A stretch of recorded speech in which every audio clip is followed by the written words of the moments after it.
Welcome to Adarsh Vidyalaya Matriculation online class.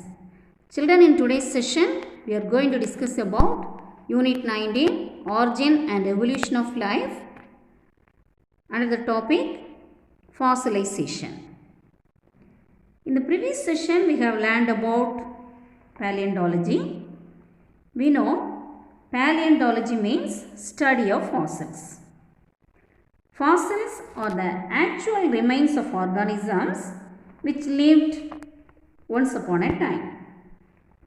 So, fossils defined as any body or traces of body of animal or plants buried and preserved by natural causes. So, a fossil may be an entire organism which got buried in the past, or its parts, or even the imprint of a leaf on a stone.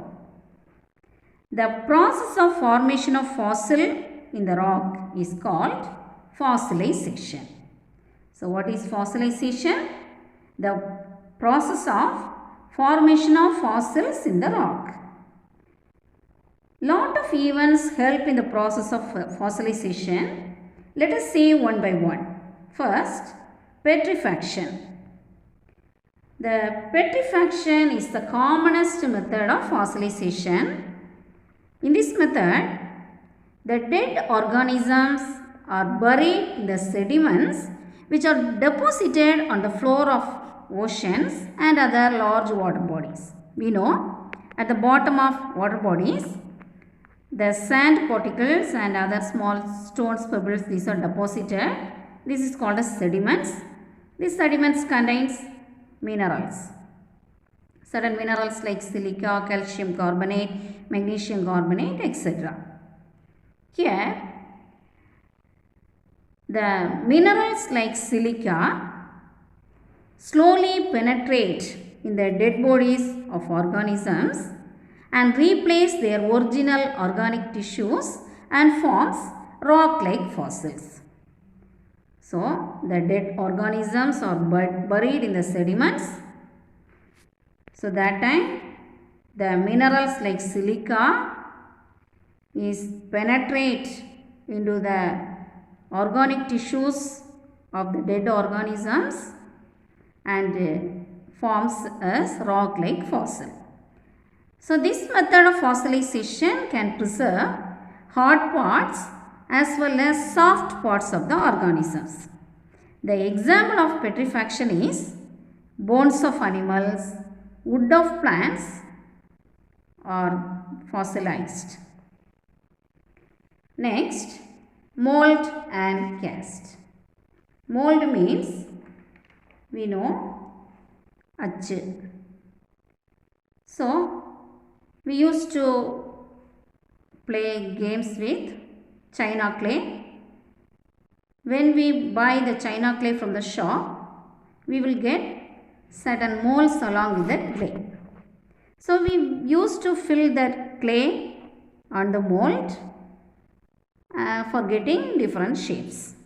In the same way, the plants and animal parts are preserved in sedimentary rocks. When the dead organisms buried in the sediments, their bodies getting disintegrated and leaving hollow cavities.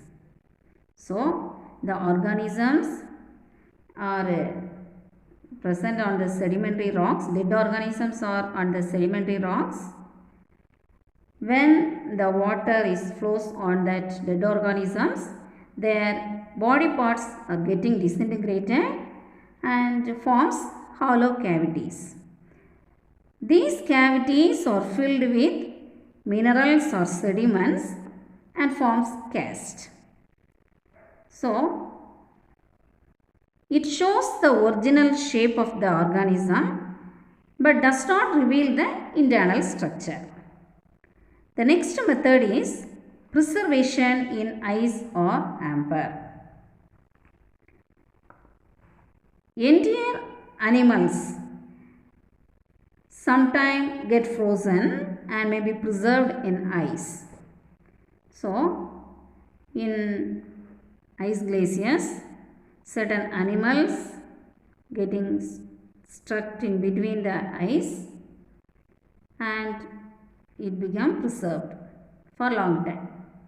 In the same way, some insects or plant pods are getting stick on resins and ambers of the trees. We know these resins and ambers are the soft and sticky secretions of certain trees. When the animals get sticked on that amber, it preserves forever. So such fossils are preserved perfectly. In this case, the entire plant or the entire animal such as small insects, beetles, these are preserved. Next is compression. When an organism dies, the hard parts of their bodies settle at the bottom of the seabed and are covered by sediment. The process of sedimentation goes on continuously again and again, and the fossils are formed. So this method of fossilization is known as compression. One more method of fossilization is there, that is infiltration or replacement. So in this method, the precipitation of minerals takes place, which later these minerals infiltrate or penetrate the cell wall of the organisms. The process is brought about by several minerals such as silica, calcium carbonate, magnesium carbonate, etc. The hard parts are dissolved and replaced by these minerals. Do you know living fossils? The living fossils or the living organisms that are similar in appearance to their fossilized distant ancestors and usually have no extinct close features. In the screen you would see two pictures.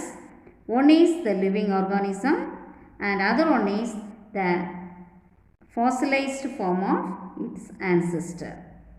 These two are showing similar characters in appearance and other aspects. They have no extinct close features. Whatever the features appeared on the fossils is present in the living organism as it is without change. That is why these living organisms are known as living fossils. Example, Ginkgo biloba. Next is determination of age of fossils. To estimate the age of fossils is very essential for getting more knowledge about that. There are several ways to measure the age of fossils.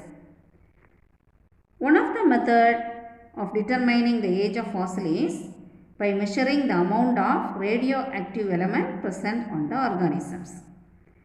The fossils may be contained carbon, uranium, lead or potassium. By measuring the amount of this radioactive element, the age of this fossil is calculated. This method is used in paleobotany, anthropology. Anthropology means study of beliefs, customs and the way of life of human beings. And for determining the age of human fossils and manuscripts. Radioactive carbon dating method. This method was discovered by W.F. Libby in the year 1956. This technique is based on the fact that all living organisms originally contain a constant amount of radioactive carbon. All organisms contain a fixed amount of radioactive carbon in its body. The carbon consumption of animals and plants stops after death. And since then, only the decaying of radioactive carbon occurs. The time passed since the death of a plant or animal can be calculated by measuring the amount of radioactive carbon present in this body. This method is called as radioactive carbon dating method. Do you know Thiruvakkarai Fossil Wood Park? This Thiruvakkarai Fossil Wood Park is located in Villupuram district in Tamil Nadu. Here a fossilized tree trunks is there. Its age is 2 million years ago. This trunk got buried along the river. In course of time, the organic matter was replaced by silica and was fossilized. The mineral silica penetrate into the organic tissues of this plant and it became fossilized. They retained their color, shape and texture and was converted into solid rocks. The annular rings, the texture, colors of the layers, nodes and every properties of plants are still visible on this fossil. Astrobiology or exobiology. Astrobiology is the science deals with the origin, evolution and distribution of life in the universe and to investigate the possibility of life in the universe. We know universe is not only Earth.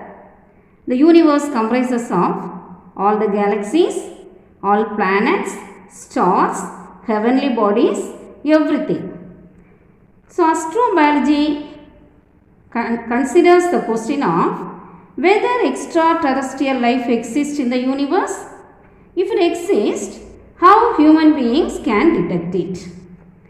The major concept in astrobiology is the habitable zone. What is habitable zone?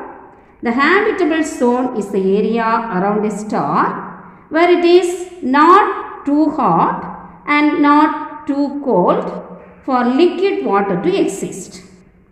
We well know water is very essential for the survival of organisms. Without water, there won't be life on the earth. So, the habitable zone, it is also called as Goldilocks zone. The Goldilocks zone must have two important criteria. We should know one thing, in the Goldilocks zone only organisms can survive. To facilitate organisms to survive, the Goldilocks zone must have two important criteria. One criteria is the habitable zone must have a right mass to retain an atmosphere. Second criteria is it must have an orbit at just the right distance from the sun.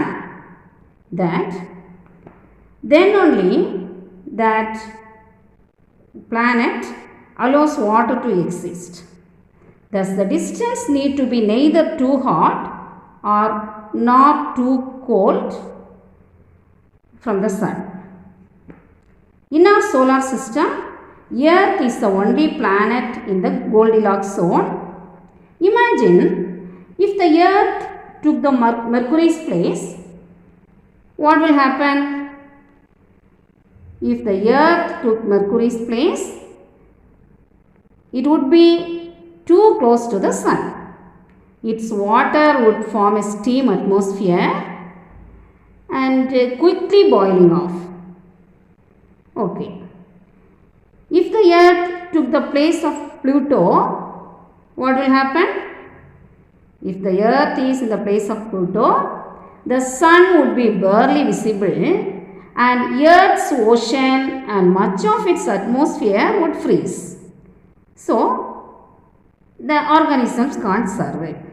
So, a Goldilocks zone must have right mass and should be placed at the right distance from the sun.